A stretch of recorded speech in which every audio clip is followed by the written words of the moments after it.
Hello વિદ્યાર્થી મિત્રો, good morning, Vande Mataram. તો આપણે ચેપ્ટર નંબર 7 નિયંત્રણ અને સંકલનનો આજે આપણે ચોથો લેક્ચર. પ્રીવિયસ લેક્ચરની અંદર આપણે શેનો અભ્યાસ કર્યો હતો વિદ્યાર્થી મિત્રો? તો કે પ્રીવિયસ લેક્ચરની અંદર આપણે જોયું હતું પરાવર્તી કમાન્ડ, બરાબર છે? પરાવર્તી ક્રિયા.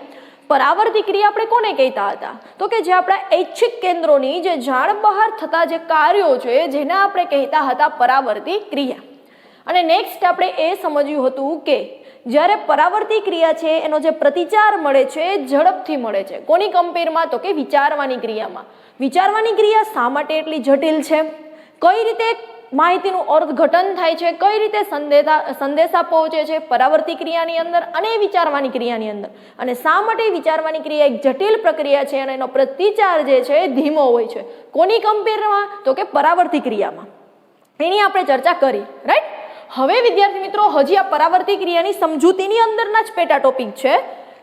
આજે આપણે જે જોવાનું છે, આપણે જોયું હતું કે જે પરાવર્તી જે ક્રિયા થતી હોય, આપણે વાત કરી હતી કે જે વિચારવાની ક્રિયાની વાત કરીએ તો એ આપણે જોયું હતું કે એ કરોડરજ્જુની અંદર થતું હોય છે અને પરાવર્તી કમાન્ડ દ્વારા. તો આજે આપણે એ સમજવાનું છે. હવે નેક્સ્ટ પ્રશ્ન એ નીકળે છે કે પરાવર્તી કમાન્ડ સમજાવો, અથવા તો કરોડરજ્જુની પરાવર્તી ક્રિયા સમજાવો, અથવા ગરમ વસ્તુનો સ્પર્શ થતો કેવી રીતે પ્રતિવર્ત સ્વરૂપે યાની કે એના જવાબના સ્વરૂપે હાથ આપણે ખસેડી લેવાય છે, બરાબર? એના જવાબના સ્વરૂપે આપણે શું કરીએ છીએ? તો કે આપણે ઝડપથી જ આપણા હાથને ખસેડી લઈએ છીએ. આવું શા માટે બને છે એ સમજવાનું છે.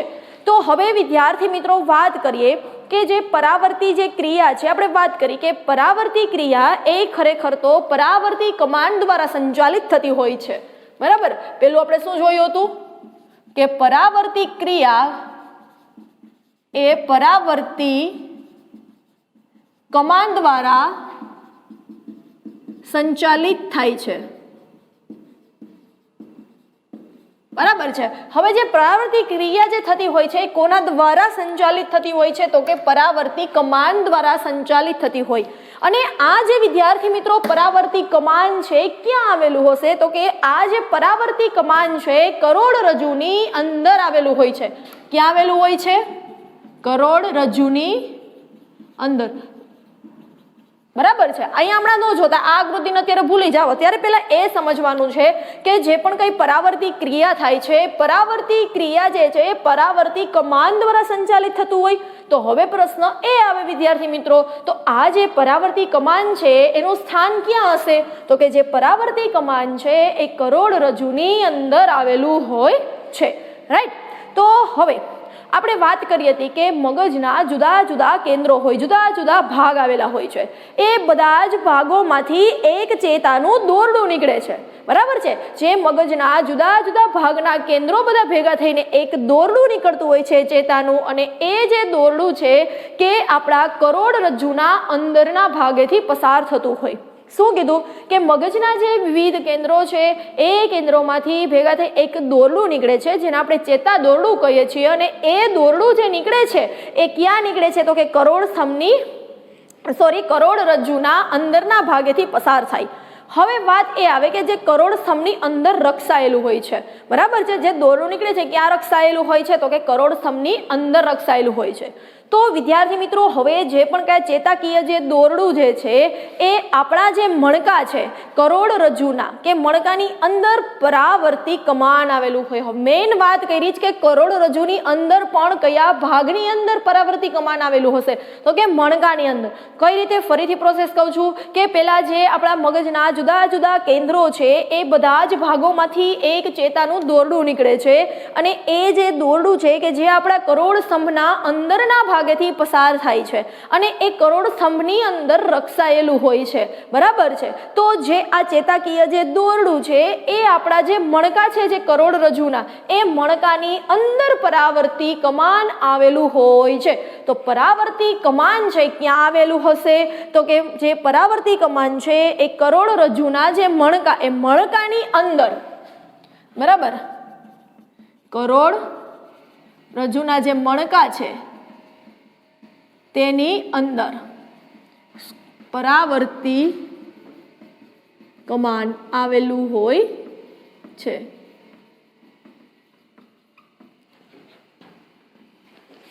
બરાબર છે.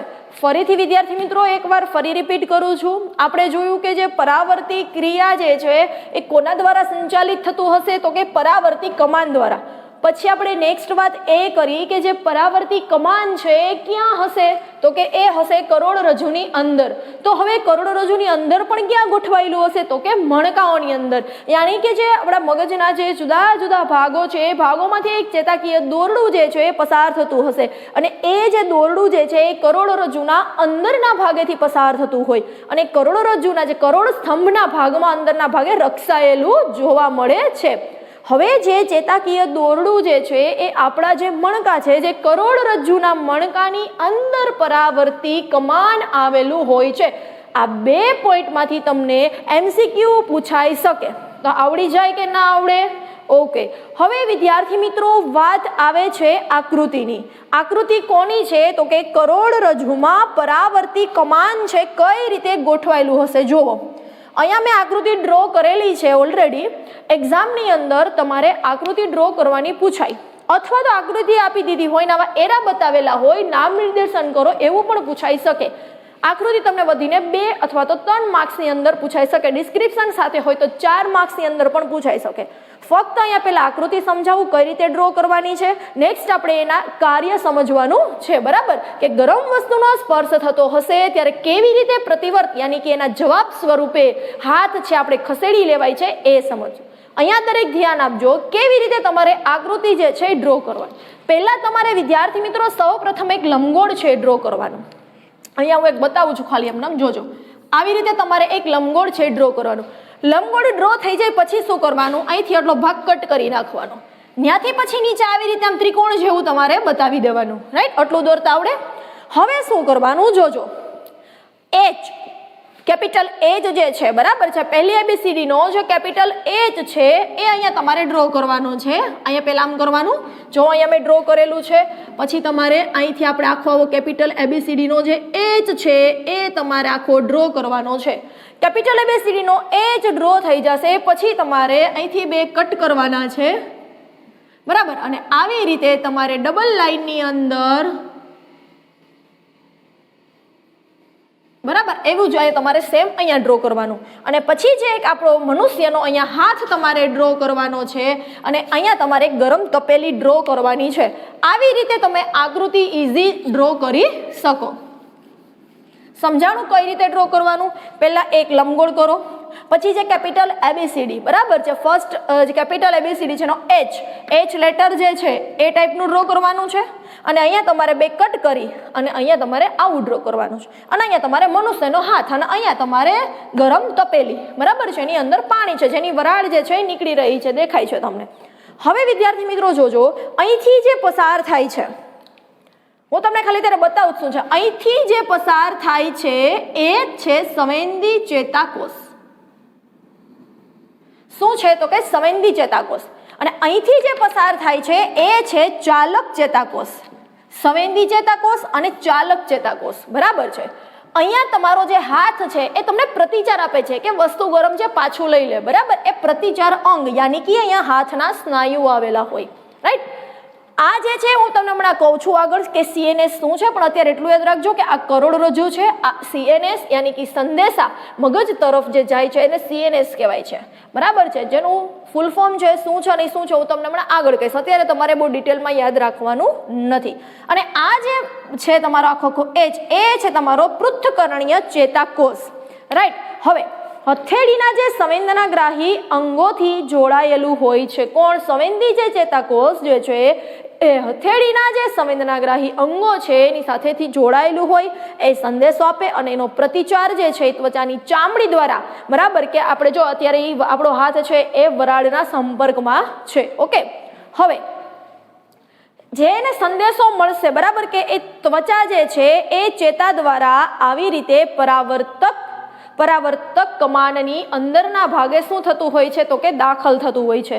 જો અહીંથી એને સંવેદના ચેતાકોષ અહીંથી આવી રીતે આખે આખો એનો માર્ગ તમને બતાવેલો છે કે કેવી રીતે દાખલ થાય છે. અહીંયા તમે જોઈ શકો છો ગરમ પાણીની વરાળ નીકળી રહી છે. અહીંયા સંવેદી ચેતાકોષ દ્વારા એ દાખલ થાય છે, તો બરાબર છે. પૃથ્થકરણી ચેતાકોષ પછી ચાલક ચેતાકોષ દ્વારા ફરી પાછો એ શું થાય છે? તો કે આપણા હાથને પ્રતિચારક અંગ યાની કે આપણા હાથને ખબર પડે છે, બરાબર છે, એ પ્રતિચાર આપે છે કે હવે હાથ છે એ લઈ લેવાનો છે.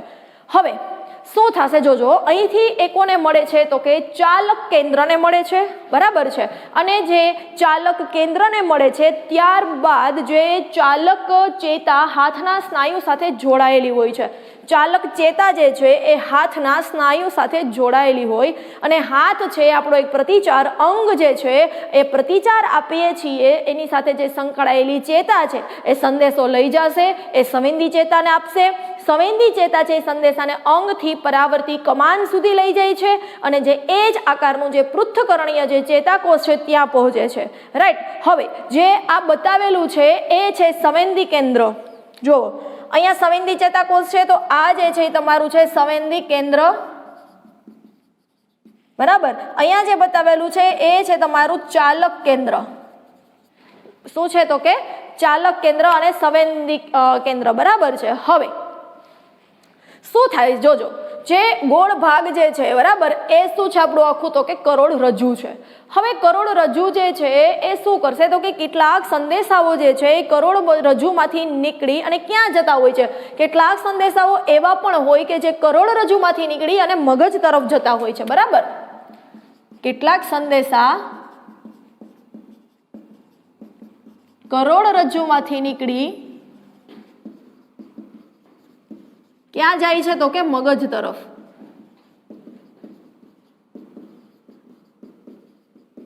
મગજ તરફ જતા હોય છે, બરાબર છે. હવે જેને આપણે CNS, બરાબર, હમણાં હું તમને કહું છું આગળ કે CNS છે એ શું છે. હવે જોજો જ્યારે આપણો હાથ, વિદ્યાર્થી મિત્રો ડિટેલમાં હમણાં પાછળ સમજીશું પણ અહીંયા એક કન્સેપ્ટ ક્લિયર કરવાનો છે કે જ્યારે આપણો હાથ જે છે એ તપેલી યાની કે ગરમ તપેલીને સ્પર્શ કરે છે ત્યારે આપણી જે ત્વચા છે, બરાબર, એની અંદર ઉષ્માગ્રાહી એકમ હોય અને આ જે ઉષ્માગ્રાહી એકમો હોય છે એ સંવેદી ચેતા દ્વારા, એટલે કે જે સંવેદી ચેતા કોણ છે? તો કે આ છે, બરાબર. તો એ સંવેદી ચેતા દ્વારા શું થશે? તો કે કરોડરજ્જુના ભાગે જાય છે અને તેની અંદર જે એ જ આકારનો પૃથ્થકરણીય ચેતાકોષ હોય એ ચેતાકોષ એ તાત્કાલિક ધોરણે શું કરશે? તો કે એ તાત્કાલિક ધોરણે ફટાફટ સંદેશાઓનો પ્રતિચાર એ અંગના સ્નાયુઓને મોકલે છે અને સ્નાયુ જે છે એ સંકોચન પામે અને સ્નાયુ જ્યારે સંકોચન પામે ત્યારે આપણો જે હાથ છે એ આપણે ઝડપથી દૂર ખસેડી લેવામાં આવે છે. તો અહીંયા હું એક ચાર્ટ સ્વરૂપે દોરું છું કે જેથી તેમને આવડી જશે. ચલો, પહેલા છે ઉષ્મા યાની કે ઉત્તેજના. ઉષ્મા, બરાબર, આના ઉપરથી સમજાવું એટલે કે ઉત્તેજના. હવે શું થાય છે? બરાબર છે, શું થાય છે? તો કે ત્યાં આવેલા હોય છે ગ્રાહી અંગ, બરાબર, કે જે આંગળીમાં શું કરે છે? તો કે ઉષ્માગ્રાહી સંકોચન, આપણે કહીએ છીએ ને ઉષ્માગ્રાહીનું શું થાય છે? તો કે સંકોચન થાય છે, બરાબર છે. એટલે એ શું આવેલું હોય છે? તો કે આંગળીમાં ઉષ્માગ્રાહી સંવેદન, એટલે કે અહીંયા આવેલા હોય છે ગ્રાહી અંગ, બરાબર. હવે ત્યારબાદ ક્યાં જાય છે? તો કે સંવેદી ચેતાતંતુ. ત્યાંથી નીકળી ક્યાં આવે છે? તો કે કરોડરજ્જુમાં, બરાબર. કરોડરજ્જુમાં બે આવેલા હોય છે. એક આવેલા હોય છે સંવેદી કેન્દ્રો અને બીજું આવેલું હોય છે ચાલક કેન્દ્રો. ત્યાંથી આવે છે ચાલક ચેતા તંતુ. પછી કોને મળે છે? તો કે પ્રતિચારક અંગ. પ્રતિચારક અંગ તરીકે કોણ છે અહીંયા? તો કે આપણા હાથના સ્નાયુ, બરાબર. અને એ પ્રતિચારક અંગ દ્વારા આપણને પ્રતિચાર મળે છે, બરાબર છે. અને જ્યારે પ્રતિચાર મળે છે ત્યારે આપણે શું કરીએ છીએ? તો કે જ્યારે પ્રતિચાર મળે છે ત્યારે આપણે હાથને દૂર ખસેડી લઈએ છીએ.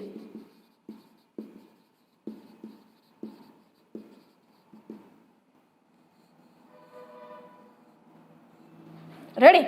ચલો અહીંયા ધ્યાન આપો. હવે સમજાવું છું કઈ રીતે આખું કામ કરે. જો હવે અહીંયા જ્યારે ગરમ તપેલી છે બરાબર, એટલે આપણો હાથ જ્યારે એને ટચ થશે ત્યારે શું થશે તો કે ઉત્તેજના, યાની કે એની અંદર આપણી ત્વચાની અંદર ઉષ્માગ્રાહી એકમો આવેલા હોય છે.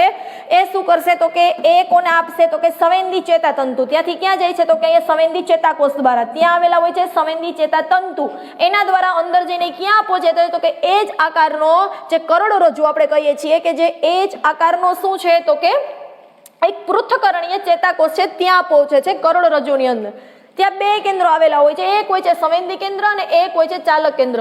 પહેલાનો માર્ગ બતાવેલો છે સંવેદી કેન્દ્ર, પછી એ જ આકારનો જે પૃથ્થકરણીય ચેતાકોષ છે ત્યાં જશે, પછી ક્યાં આવશે તો કે ચાલક ચેતાતંતુ.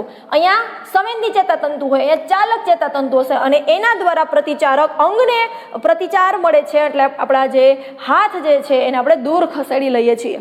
આકૃતિ યાદ રાખશો તો આકૃતિ પરથી જ તમારે યાદ રાખતું જવાનું છે કે પહેલા આપણો હાથ ગરમ થાય છે, આપણને ઉષ્મા મળે છે, ત્યાં ઉષ્માગ્રાહી એકમો આવેલા હોય. હવે એ ઉષ્માગ્રાહી એકમો સંવેદી ચેતાતંતુ દ્વારા ક્યાં જાય છે તો કે સંવેદી ચેતાતંતુ દ્વારા એ આવે છે એ જ આકારનો પૃથ્થકરણીય જે ચેતાકોષ છે ત્યાંથી ક્યાં આવશે તો કે ચાલક ચેતાકોષમાં, અને ચાલક ચેતાકોષમાં ચાલક કેન્દ્ર આવેલા હોય ત્યાં, અને ત્યારબાદ પ્રતિચારક અંગ એટલે પ્રતિચાર મળે છે એટલે આપણો હાથ જે છે આપણે દૂર ખસેડી લેવામાં આવે છે. બરાબર છે. હવે નેક્સ્ટ આવે છે કરોડરજ્જુની પરાવર્તી ક્રિયાની સમજૂતી. આ તો આપણે નોર્મલી આકૃતિ વિશે વાત કરી બરાબર. હવે ઉદાહરણ દ્વારા આપણે આખી થિયરી સમજવાની છે. ઉદાહરણ એ જ છે કે ગરમ તપેલીનો જ્યારે આપણે ગરમ તપેલીમાં હાથ સ્પર્શ કરીએ છીએ ત્યારે કેમ દૂર ખસેડી લેવાય છે, કઈ રીતે આખી ક્રિયા ઝડપી બને છે બરાબર છે એ સમજવાનું છે કે જે ક્રિયા ઝડપથી બને છે એટલે કે એ ક્રિયા જે પરાવર્તી ક્રિયા આપણે જેને કહીએ છીએ, અને એ પરાવર્તી જે ક્રિયા છે પરાવર્તી કમાન દ્વારા બનતી હશે. આપણે અહીંયા હમણાં આગળ જ વાત કરી. તો હવે આપણે ફર્સ્ટ એ સમજવાનું છે કે પરાવર્તી કમાન એટલે શું. પહેલો પ્રશ્ન 2 માર્ક્સનો પૂછાય કે પરાવર્તી કમાન એટલે શું.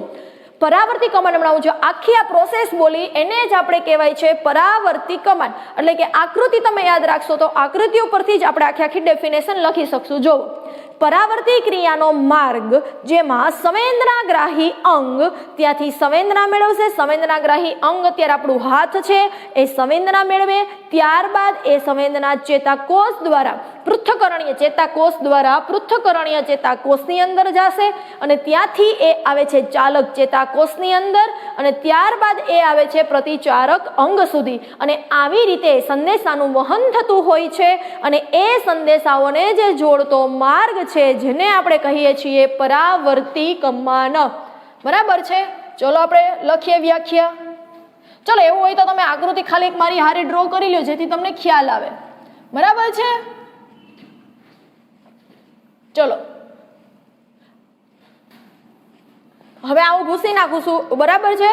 એવું હોય તો સ્ક્રીનશોટ લઈ લેજો, કારણ કે આ જ આખી વ્યાખ્યા બની જાય છે. જોવો તમે જોઈ શકો છો. લઈ લીધો સ્ક્રીનશોટ? Okay, very good. ચલો તમે બોલો જે વ્યાખ્યા શું કીધું. આકૃતિ ઉપરથી જ વ્યાખ્યા છે, તમારે ગોખવાની બિલકુલ જરૂર નથી. આકૃતિ ડ્રો કરતા પણ મેં ઇઝીલી શીખડાવી દીધી. બરાબર. ચલો હવે આપણે લખીએ પરાવર્તી કમાન એટલે શું. પરાવર્તી કમાનની વ્યાખ્યા આવે છે હવે. રાઈટ. ચલો પરાવર્તી કમાન એટલે શું તો કે પરાવર્તી ક્રિયાનો માર્ગ કે જેમાં પરાવર્તી ક્રિયાનો માર્ગ કે જેમાં સંવેદનાગ્રાહી અંગ, સંવેદનાગ્રાહી અંગ કયું છે અહીંયા, કયું છે તો કે આપણી ત્વચા હાથની. બરાબર. તો સંવેદનાગ્રાહી અંગ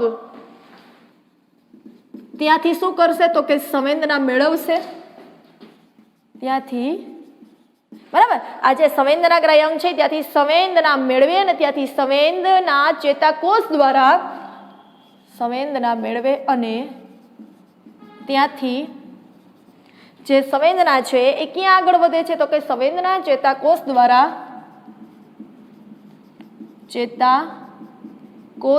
ક્યાં પહોંચે છે તો કે જે આ પૃથ્થકરણીય ચેતાકોષ છે ત્યાં. બરાબર છે. પૃથ્થકરણીય ચેતાકોષમાં જશે.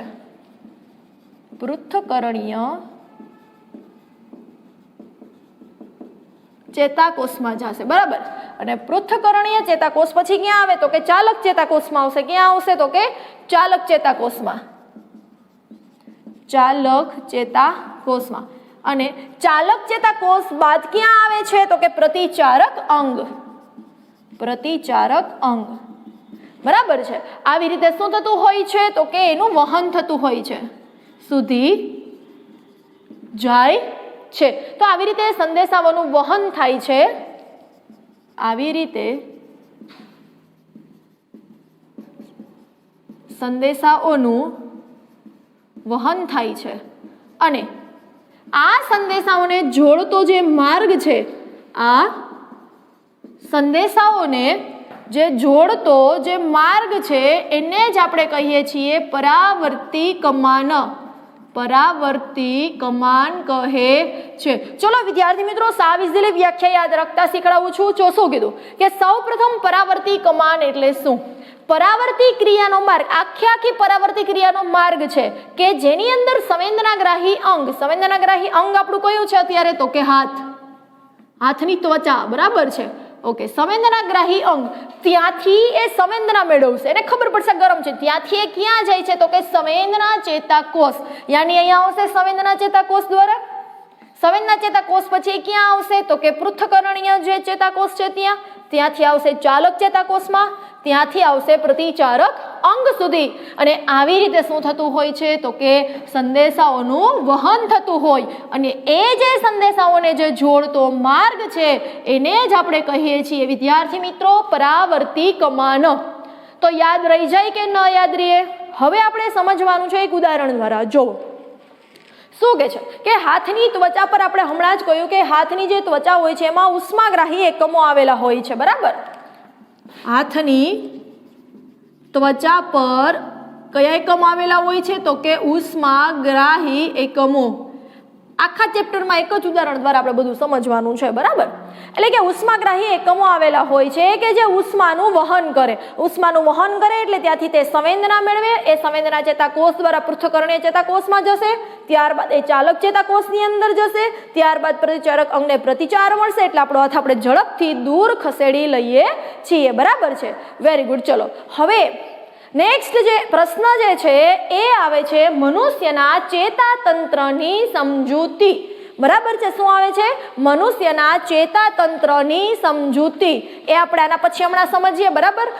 અહીંયા સુધી પહેલા બધાને સમજાણું, આકૃતિ યાદ રાખવી કમ્પલસરી છે। જો આકૃતિ યાદ રાખશો તો તમને પરાવર્તી કમાન સમજાવો। એક એક્ઝામ્પલ, આ ગરમ તપેલીનું જ એક્ઝામ્પલ આપી દેવાનું, પહેલા તમારે વ્યાખ્યા લખી નાખવાની અને પછી તમારે શું કરવાનું, ગરમ તપેલીનું એક એક્ઝામ્પલ આપી દેવાનું કે શા માટે આપણે ઝડપથી આપણો હાથ છે દૂર ખસેડી લેવામાં આવે છે, બરાબર છે। તો શું આવશે, ફરી પાછું એકવાર રિપીટ કરું છું કે કઈ રીતે આન્સર લખવાનું। તો કે આપણી જે ત્વચા જે છે, બરાબર, એની અંદર ઉષ્માગ્રાહી એકમો આવેલા હશે।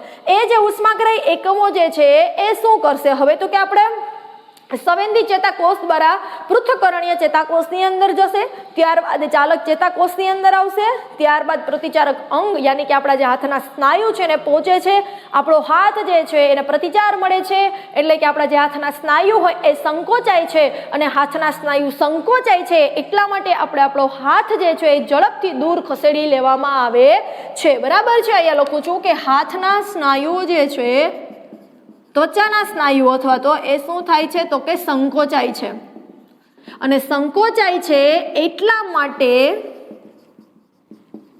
આપણો હાથ ઝડપથી દૂર ખસે છે, બરાબર। તો અહીંયા સુધી સમજાણું, ઓકે। ચલો આનો સ્ક્રીનશોટ પાડી લો, પછી આપણે નેક્સ્ટ સમજવાનું છે મનુષ્યના ચેતાતંત્રની સમજૂતી। ચલો ઝડપથી બધા સ્ક્રીનશોટ લઈ લેશે। ચલો નેક્સ્ટ જે વાત આવે છે એ છે મનુષ્યના ચેતાતંત્રની સમજૂતી, બરાબર। એની અંદરથી કયા ટાઈપનો પ્રશ્ન પૂછાય તો એમ પૂછાશે કે મનુષ્યના ચેતાતંત્રનું આયોજન જણાવો અને તેના સામાન્ય કાર્ય જણાવો, બરાબર। કે મનુષ્ય ચેતાતંત્રનું આયોજન છે એ કઈ રીતનું હોય છે અને તેના કાર્યો છે કયા કયા છે એ સમજાવવાનું છે, રાઈટ। 2 માર્ક્સની અંદર પૂછાઈ શકે। કેટલા માર્ક્સની અંદર પૂછાય? 2 માર્ક્સની અંદર તમને આ પ્રશ્ન પૂછાઈ શકે। કેટલા પોઈન્ટ્સ કવર કરવાના એ આખો પ્રશ્ન સમજાવાઈ જશે, ત્યારબાદ હું તમને કહીશ, રાઈટ. હવે વિદ્યાર્થી મિત્રો વાત કરીએ તો જે ચેતાતંત્રનું આયોજન જે છે એ તમે ધોરણ 8ની અંદર ખૂબ ડિટેલમાં અભ્યાસ કરી ચૂક્યા છો, રાઈટ. કે ચેતાતંત્રના પ્રકાર છે મેઇનલી 3 હોય છે. કયા કયા? મધ્યવર્તી, પરિઘવર્તી અને સંવેદનાગ્રાહીઓ. કેના પ્રકાર કીધા? તો કે ચેતાતંત્રના પ્રકાર જે છે એ તમે ભણી ગયા છો કે ચેતાતંત્રના પ્રકાર છે કેટલા છે? તો કે ચેતાતંત્રના 3 પ્રકાર છે.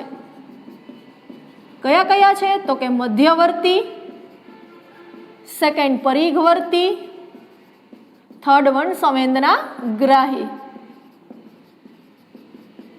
આના વિશે તમે ધોરણ 8ની અંદર ડિટેલમાં અભ્યાસ કરી ચૂક્યા છો. ફરી કહું છું કે ચેતાતંત્રના 3 પ્રકાર હોય છે, મધ્યવર્તી, પરિઘવર્તી અને સંવેદનાગ્રાહી. હવે વાત કરીએ કે આપણે જે મધ્યવર્તી જે છે, પરિઘવર્તી, સંવેદનાગ્રાહીઓ વિશે આપણે હમણાં જ વાત કરી લીધી કે સંવેદનાગ્રાહી એકમો કયા કયા હોય છે, બરાબર છે. તો હવે જે વાત કરવાની છે એ આ બેની, મધ્યવર્તી અને પરિઘવર્તી. તો એમાં કયા કયા અંગોનો સમાવેશ થશે, કઈ રીતનું એનું આયોજન હોય છે એ સમજવાનું છે, રાઈટ. તો મનુષ્યનું ચેતાતંત્રની વાત કરીએ તો મનુષ્યના ચેતાતંત્રના 2 ભાગ છે. જોઈએ ચલો. મનુષ્યનું ચેતાતંત્ર, તો મનુષ્યના ચેતાતંત્રના 2 ભાગ છે, બરાબર. પહેલો ભાગ છે જેને કહેવાય છે CNS યાની કે મધ્યવર્તી. હમણાં કહું છું શું છે બધું. CNS અને હોય છે પરિઘવર્તી જેને કહેવાય છે PNS. તમારા નવા અભ્યાસક્રમની અંદર આ લખેલું છે CNS એન્ડ PNS. CNS છે જેનું ફૂલ ફોર્મ શું છે? Central nervous system. શું છે? Central nervous system, right. અને જે PNS છે એનું છે પેરિફેરિયલ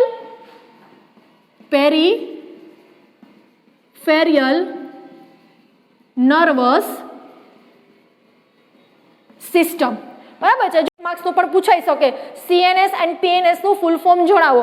તો સૌપ્રથમ તો મનુષ્યનું જે ચેતાતંત્ર છે એના 2 ભાગ છે. ફર્સ્ટ આવે છે મધ્યવર્તી એન્ડ સેકન્ડ આવે છે પરિઘવર્તી. મધ્યવર્તીને આપણે CNS તરીકે ઓળખીએ છીએ. યાદ કરો હમણાં આપણે જે કરોડરજ્જુની પરાવર્તી કમાનની આકૃતિ વિશે જ્યારે અભ્યાસ કર્યો એની અંદર CNS આવ્યું હતું કે સંદેશાઓ છે મગજને પહોંચતા હોય છે, બરાબર છે. ત્યારે મેં તમને કહ્યું હતું કે CNS છે એ શું છે, હું હમણાં તમને આગળ કહું છું. તો શું છે? તો કે સેન્ટ્રલ નર્વસ સિસ્ટમ છે. એન્ડ જે PNS છે યાની કે પેરિફેરિયલ નર્વસ સિસ્ટમ જેને કહેવામાં આવે છે. ઓકે, હવે વાત આવે છે, આપણે પહેલા વાત કરીએ CNS ની.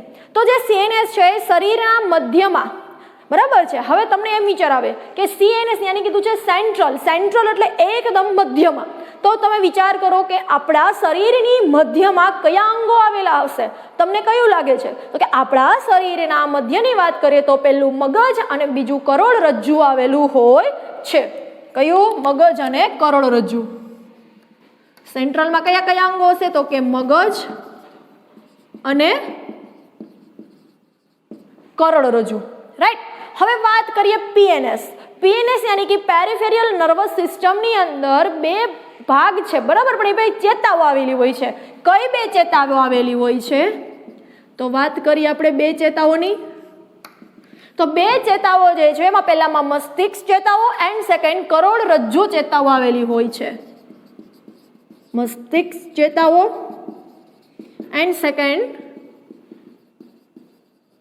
કરોડરજ્જુ ચેતાઓ આવેલી હોય છે. ચલો, અહીંયા સુધી જે વાત હતી હતું મનુષ્યના ચેતાતંત્રનું આયોજન.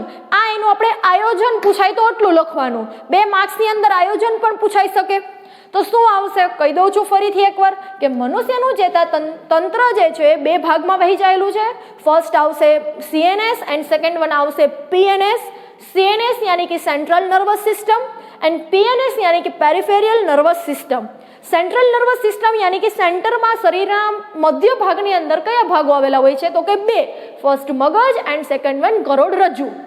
એન્ડ ધેન પેરિફેરિયલ નર્વસ સિસ્ટમ છે એની અંદર 2 ચેતાઓ આવેલી હોય છે. એમાં પહેલું છે મસ્તિષ્ક ચેતાઓ એન્ડ સેકન્ડ છે કરોડરજ્જુ ચેતા.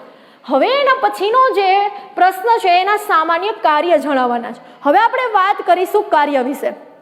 પહેલા વાત કરું CNS નું કાર્ય શું છે. તો જે CNS છે બાહ્ય પર્યાવરણ અને શરીરના બધા ભાગોમાંથી માહિતી મેળવે છે અને એનું સંકલન કરે છે. શું કીધું? CNS એ બાહ્ય પર્યાવરણ કાર્યો. બરાબર. ચલો CNS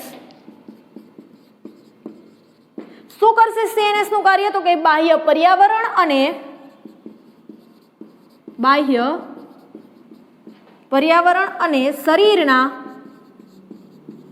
શરીરના જે બધા ભાગોમાંથી શું કરે છે તો કે માહિતી મેળવે છે અને શું કરે છે તો કે અને તેનું સંકલન કરે છે. શું કરે છે તો કે સંકલન કરે છે.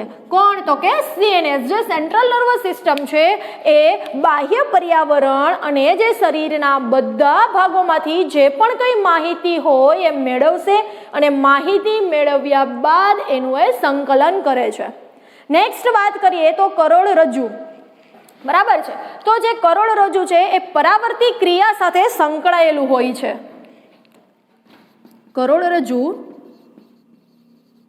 એ પરાવર્તી ક્રિયા સાથે સંકળાયેલું હોય છે. રાઈટ. ચલો થર્ડ વાત કરીએ આપણે હવે મગજનું કામ શું છે. તો મગજ જે છે શરીરનું મુખ્ય સંવાદિતા ધરાવતું કેન્દ્ર છે. મગજ શરીરનું મુખ્ય સંવાદિતા ધરાવતું કેન્દ્ર છે. વાત આવે છે, શબ્દ આવે છે અહીંયા મુખ્ય સંવાદિતા ધરાવતું કેન્દ્ર.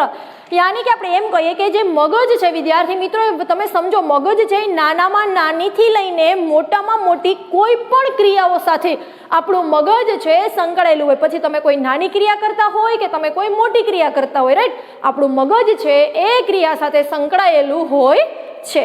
હવે નેક્સ્ટ વાત કરીએ ચોથું કે વિચારવાની જે અનુમતિ છે, બરાબર છે, અથવા તો જે વિચાર કરવા માટેની જેટલી પણ ક્રિયાઓ છે એને કરવા માટે પણ એ પ્રેરે છે. બરાબર.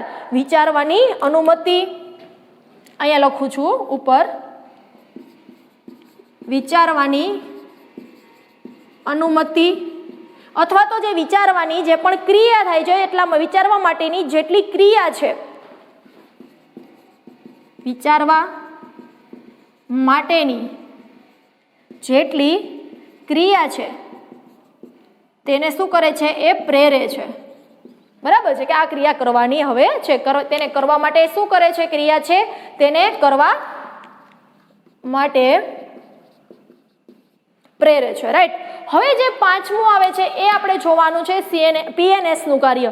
તો જે PNS છે જે પરિઘવર્તી ચેતાતંત્ર છે એ CNS અને શરીરના વિવિધ ભાગો વચ્ચે જોડાણ રચે છે. કોની કોની વચ્ચે? તો કે જે પરિઘવર્તી ચેતાતંત્ર છે એ CNS અને શરીરના વિવિધ ભાગો, પરિઘવર્તી ચેતાતંત્ર એ CNS અને શરીરના વિવિધ ભાગો વચ્ચે જોડાણ રચે છે. હવે જો આની અંદરથી તમને ખાલી જગ્યા પૂછાઈ શકે છે.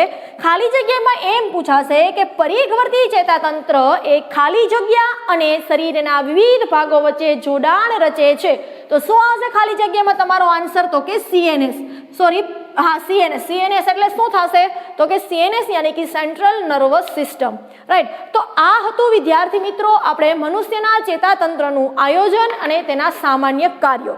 ફરીથી એકવાર સમજાવું છું, અહીંયા ધ્યાન આપજો. હવે પહેલું છે મનુષ્યનું ચેતાતંત્ર, બરાબર છે, એનું આયોજન. તો મનુષ્યનું જે ચેતાતંત્ર છે એના મુખ્યત્વે આપણે જોયા બે ભાગ છે. કયા? ફર્સ્ટ આવશે મધ્યવર્તી યાની કે સેન્ટ્રલ નર્વસ સિસ્ટમ જેને CNS કહીએ છીએ, એન્ડ સેકન્ડ PNS યાની કે પેરિફેરિયલ નર્વસ સિસ્ટમ. હવે જે CNS છે એના પાછા બે ભાગ છે, ફર્સ્ટ મગજ એન્ડ સેકન્ડ કરોડરજ્જુ. જ્યારે આની બે ચેતા, એક આવશે મસ્તિષ્ક ચેતાઓ અને સેકન્ડ આવશે કરોડરજ્જુ ચેતાઓ.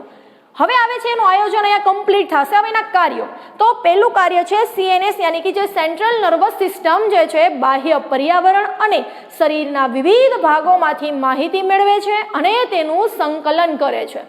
કરોડરજ્જુ એ પરાવર્તી ક્રિયા સાથે સંકળાયેલું છે. મગજ શરીરનું મુખ્ય સંવાદિતતા ધરાવતું કેન્દ્ર યાની કે મગજ જે છે નાનામાં નાનીથી ક્રિયા માંડીને મોટામાં મોટી જે પણ કઈ ક્રિયા થાય છે એની સાથે આપણું મગજ છે એ સંકળાયેલું હોય છે. અને વિચારવાની અનુમતિ એટલે કે જે વિચાર તમે કરો છો એ માટેની જે ક્રિયા છે બરાબર એને કરવા માટે પણ આપણું મગજ છે એને પ્રેરે છે. અને લાસ્ટ જે છે જે પેરિફેરિયલ નર્વસ સિસ્ટમનું એનું કામ શું છે તો કે CNS અને શરીરના વિવિધ ભાગો વચ્ચે જોડાણ રચવાનું કામ કરે છે. બરાબર છે? તો સમજાઈ ગયું કે ના સમજાણું? પરિઘવર્તી આવશે અહીંયા, પરિઘવર્તી. બરાબર છે? Okay, done. તો આ હતો આપણો 2 માર્કનો પ્રશ્ન, સાવ ઈઝી. ચલો સ્ક્રીનશોટ પાડી લો, હોમવર્કમાં લખીને આવવાનો છે. હવે નેક્સ્ટ લેક્ચરની અંદર આપણે મનુષ્યના મગજ વિશે ચર્ચા કરવાના છીએ. મગજનું કાર્ય, એના કયા કયા ભાગ હોય છે, એ ભાગોનું કાર્ય શું છે, એના વિશે આપણે ચર્ચા કરવાની છે. આજના લેક્ચરની અંદર હોમવર્કની અંદર હમણાં જે આપણે આગળ જોયું એ ટોપિક અને આ ચેતાતંત્રની સમજૂતી બંને એકવાર લખીને આવવાનું છે. મેં તમને કહ્યું કે કેવા ટાઈપના પ્રશ્ન પૂછાશે આની અંદરથી, આજની અંદર મેં જે ભણાવ્યું હોય, અને તમારે કેટલા પોઈન્ટ્સ છે કવર કરવાના, રાઈટ? તો ચલો વિદ્યાર્થી મિત્રો, નેક્સ્ટ લેક્ચરની અંદર ફરી મળીશું. Stay home, stay safe. Thank you. જય શ્રી કૃષ્ણ. ચલો આનો સ્ક્રીનશોટ લઈ લેજો.